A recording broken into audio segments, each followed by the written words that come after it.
Good evening. I will speak calmly and clearly about recent social developments in Iran, and I will frame them in a way that helps listeners understand the bigger picture. This is not about any single event or individual, but rather about the long-term patterns that researchers and policy observers often study when looking at social pressures within a country. Where facts are available, I will provide verified information, and when I share analysis, I will state that clearly. Careful use of language is essential here. The goal is understanding, not accusation, and context, not emotionally driven conclusions. Indeed, several public indicators point to persistent economic pressures on daily life. Numerous independent economic assessments report elevated food prices, reduced purchasing power, and sluggish activity in key sectors. These pressures influence real-world decisions, how families budget, how businesses plan, and how people think about stability over time. Meanwhile, according to readily available reports from international economic institutions and market data trackers, momentum has weakened in recent months, and cost of living concerns are rising. I think it's important to state clearly, these observations are documented trends, not speculation, and they help explain how economic conditions quietly shift the social balance without necessarily generating dramatic headlines. Meanwhile, information flow has also been disrupted in ways that matter for how people learn, organize, and respond. Multiple independent monitors and news organizations reported severe, sometimes nationwide, restrictions on internet and mobile services during key moments of unrest. These disruptions reduce the ability of ordinary citizens and outside observers to corroborate events in real time and can create large gaps in the public record. From a technical standpoint, targeted throttling, temporary shutdowns, and routing changes are well-known methods that affect connectivity and information circulation. From an analytical perspective, and I want to be clear that this is analysis, not plain fact, states, facing intense domestic pressure, commonly recalibrate their communication and security policies toward measures they judge will restore order. Such measures often prioritize control of large-scale coordination tools over open information flows. That does not determine a single outcome. Rather, it is a pattern seen in many different national contexts when institutions feel under stress. This interpretation helps explain why some policy choices appear abrupt, even when, behind the scenes, they are part of longer-term strategies. There are also technical and structural questions worth noting.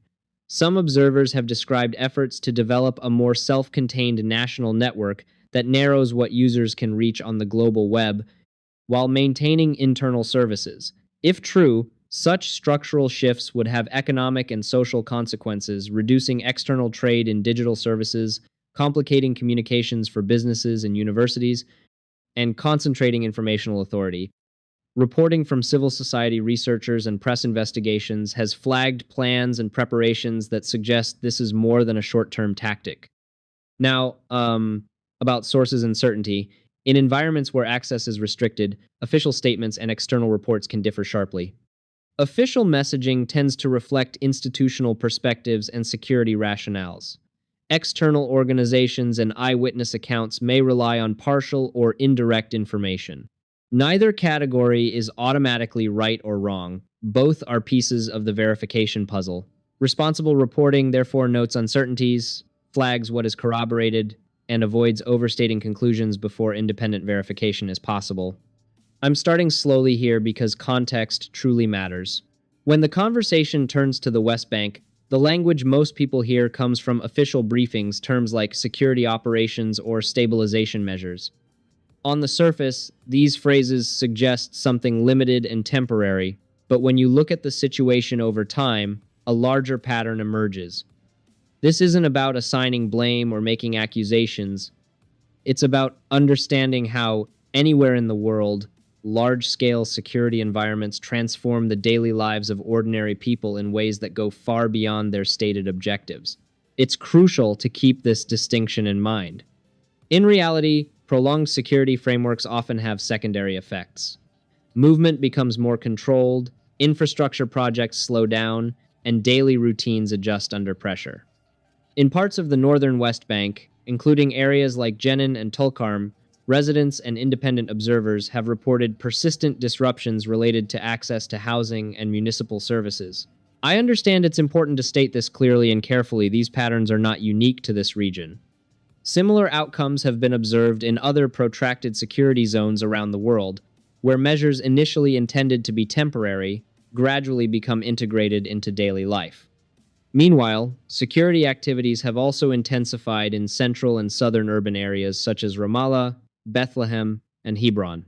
Reports frequently mention short-term lockdowns, checkpoints, and administrative detentions.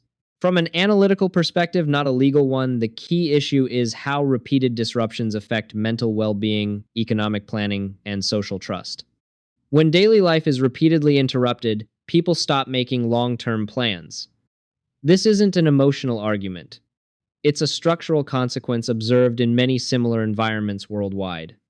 Another layer that regional analysts often discuss is the tension between civilian communities and armed non-state actors operating in their vicinity. These circumstances blur lines of responsibility and make enforcement difficult. Officially, unauthorized violence is condemned. Practically, accountability can seem inconsistent, creating uncertainty. It's not about intent, it's about consequences. When things are unpredictable in public spaces, ordinary activities like farming, commuting, or sending children to school become more stressful, even if there's no direct fighting. If we step back and look at the overall situation, a pattern of normalization emerges. Disruptions become commonplace, delays become expected, detours become routine. Over time, this subtly alters how communities function. Travel takes longer, access to services becomes erratic, economic participation slows down. These aren't dramatic claims, these are slow, cumulative effects. And finally, on the diplomatic front, recent actions involving international humanitarian organizations, including UN-affiliated agencies, highlight significant legal and regulatory debates. These disputes are addressed through formal diplomatic channels. But what is clear is this: whenever access for humanitarian aid is restricted, the greatest impact is felt by ordinary people who depend on basic services, regardless of politics. Iranian Foreign Minister Abbas Araghchi recently outlined Iran's official policy perspective on regional stability and national security. In a commentary published in an international financial newspaper, he referenced past diplomatic approaches used during times of heightened tension. Araghchi emphasized that Iran does not seek confrontation and presented his remarks as a policy explanation rather than a warning, stressing the importance of de-escalation, dialogue, and long-term regional balance. According to Araghchi, further deterioration of diplomatic relations could increase uncertainty in the region. He stated that miscalculations, even at the political level, often have far-reaching consequences beyond national borders. These comments came alongside temporary measures implemented in the airspace, which analysts have described as precautionary. Concurrently, several Gulf states have continued to promote diplomatic engagement, highlighting concerns about regional, economic, and security stability. In the United States, President Donald Trump recently reiterated his administration's firm stance on national security in public statements. He indicated that key national security concerns would be addressed through established state mechanisms. Iranian officials, speaking separately through state media, emphasized their core security principles. Analysts suggest that such statements are typically used as deterrent messages rather than indicators of immediate policy shifts. Observers have also noted increased strategic activity in the surrounding areas. Publicly available tracking data shows maritime activity through internationally recognized transit routes. While officials have not confirmed specific operational intentions, defense analysts characterize these developments as part of routine strategic positioning. Additional U.S. assets have been observed entering the broader region, indicating a cautious but deliberate approach. In Iran, authorities are grappling with the aftermath of widespread public protests. Independent organizations and government sources have provided differing accounts of the scale and causes of the unrest. Reports indicate casualties and widespread arrests, while Iranian authorities attribute the situation to external factors and organized elements. Independent verification is limited due to communication restrictions.